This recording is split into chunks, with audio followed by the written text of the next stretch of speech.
Hello, everyone. For this discussion board, I chose to answer the first question, which is what was the land of Kentucky like before the Europeans arrived and who was here?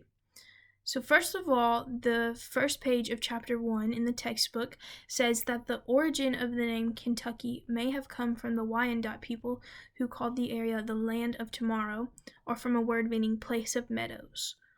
Once the glaciers of the Ice Age began to melt, people and animals were able to migrate to the region that would become Kentucky.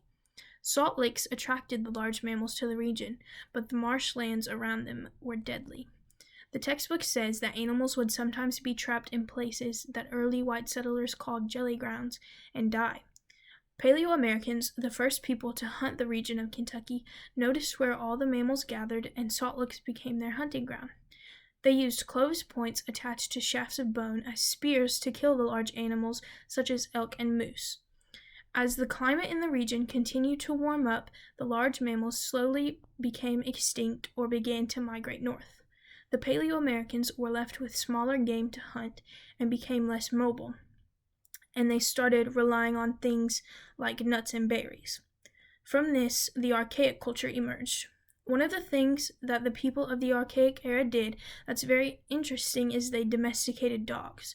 These dogs were found buried with humans, which seems to show that they were very important. Another thing the archaic people are credited with are creating atlatls, a weapon used for hunting. From the archaic era, because of stability of food and trade, the woodland culture arose.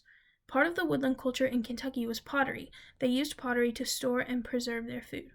Overall, I thought it was really interesting to read and learn about what Kentucky was like before the Europeans arrived and all about the people who lived there.